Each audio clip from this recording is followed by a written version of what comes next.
Hello my lovelies! Thank you for joining me for this video. I was invited to take part in Handy Scandy's 500 subscriber celebration hop.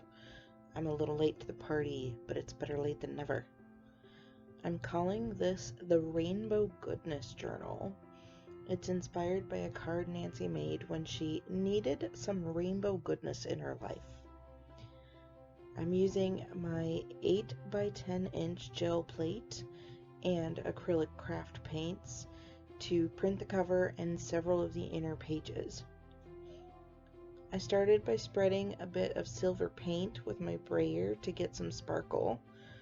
I wanted it a little mottled and uneven, so I lifted some of the paint with a barely damp sponge, patting it over the surface.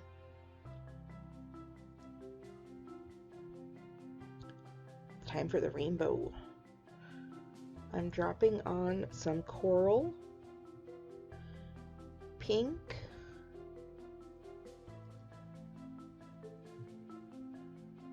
purple,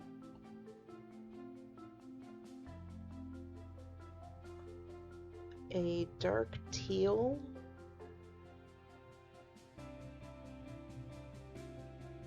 a lime green, and a bright yellow. Then I'm going to spread those out with my brayer. I'm trying to keep the brayer nice and clean so that I don't make mud with the colors and they all have their own space. I really just want them to blend right along the edges of each other.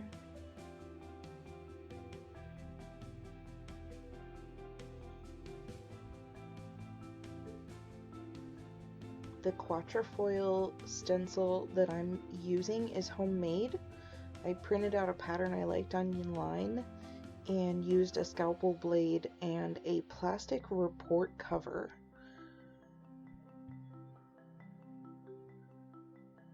I'm pulling the print on a piece of Bristol paper, which is a heavy cardstock with a very smooth surface. To get the measurements for the covers, I looked at where the blending of the colors were and just tried to get the most amount of color on the cover that I could.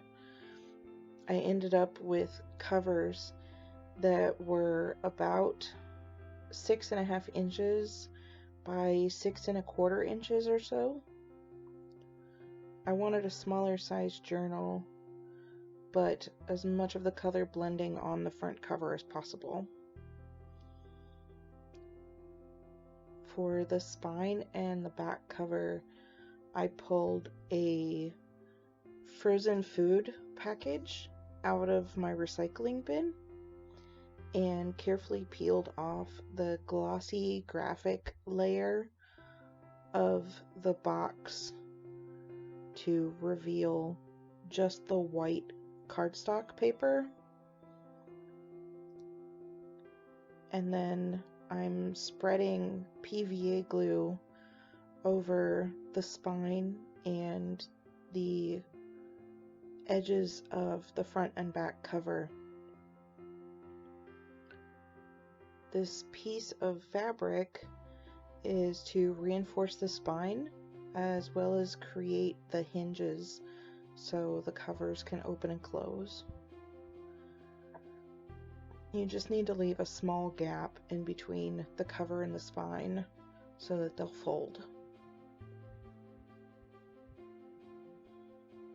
Then I've picked out some scrapbook paper to put along the inside edge next to the spine where I'm putting the glue right now.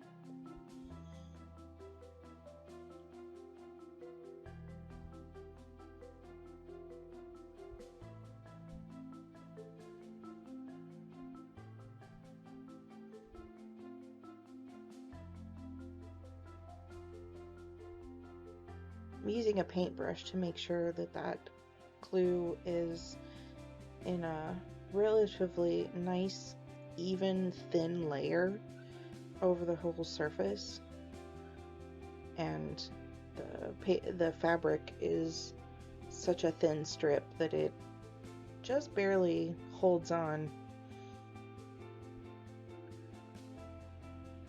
You can use Mod Podge for this, or fabric glue as well.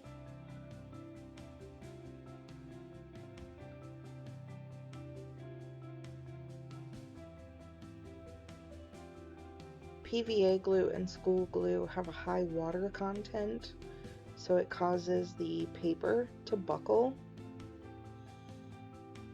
So after I get all of the paper glued on, I stack some heavy books on top of this to help it dry flat.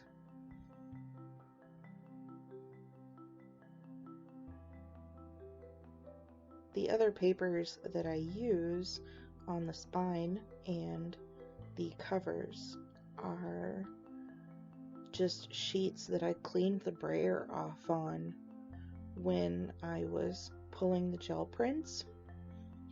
They were just so colorful and pretty that I had to use them.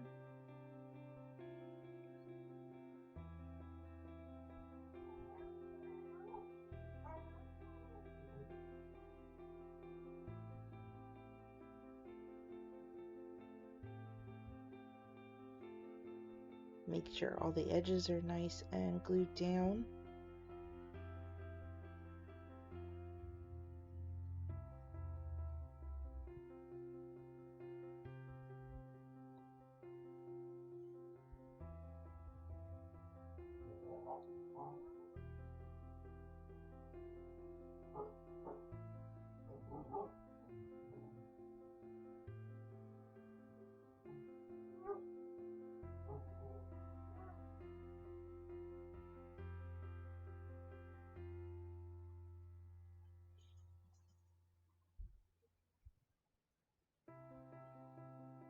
Once everything's dried, I trimmed all of the excess paper and the slight bit of fabric overhang off around the outside covers.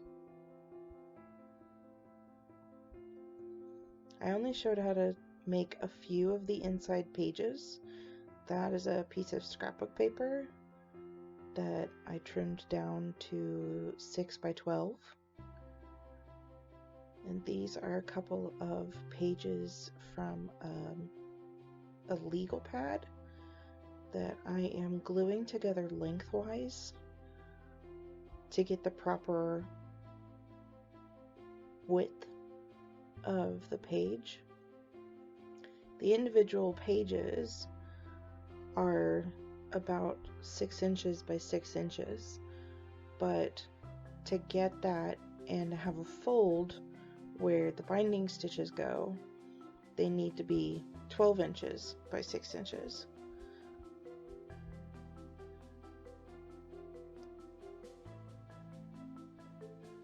A lot of them I just ripped along the edge of my ruler and didn't try to get super exact measurements. Close enough to the measurement was absolutely fine for me. And gluing these sheets together gave a nice reinforced fold for the binding stitches. I also did this with some graph paper.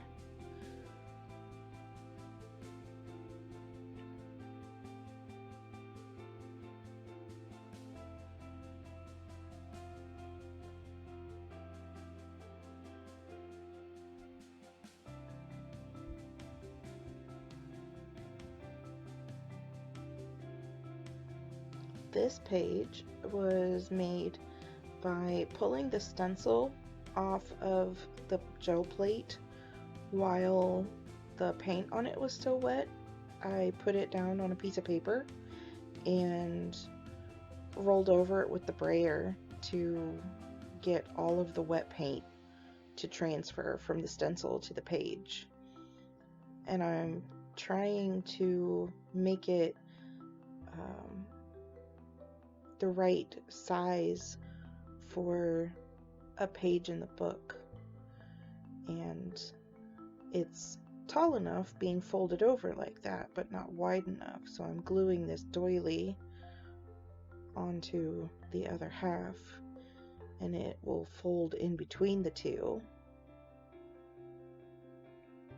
where the edge of the stenciled paper meets the doily. It'll fold so the binding stitches can go in. This envelope I printed with some lines from gel plate, and I was going to attach it to something else and realized that it would be kind of cooler if I used it by itself. So I cut the top off. Here is the flip through. The stamped girl is from All in Create. I colored her with some colored pencils, a book plate stamp, and these fun pages. This is a Mako Designs stencil called Bloom. That doily that I glued to the stencil clean off, and you can see the binding stitches down the fold in between them. This mandala stamp I carved myself.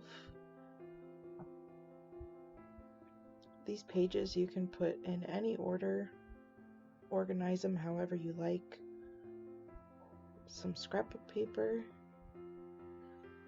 This brown paper was a clean off paper that I used to clean off my brayer, and rolled some paint through the stencil on top of it again.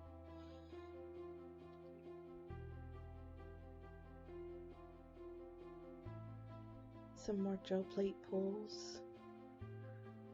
In the center of this third signature is that envelope that I opened up. The binding stitches are on the inside fold, and then I glued the top and the bottom back together so that you have a place to stash things in that signature. I like a lot of variety in my pages. And there's the end. Remember that this is a hashtag driven hop. So if you use the hashtag HandyScandy500, a playlist will populate with all the other creators who are participating. Use that hashtag on Instagram as well to see all the creations being made, shared, and given away over there. I hope you have fun along the hop. I hope you see a lot of beautiful things inspired by Nancy, the Handy Scandy. She's inspired me so much over the years. So this is a celebration of her subscribers and her. Like, comment, subscribe, and follow the creators along the way on YouTube and Instagram. Consider supporting me on Patreon for more fun projects. Until then, what are you creating today, my lovelies?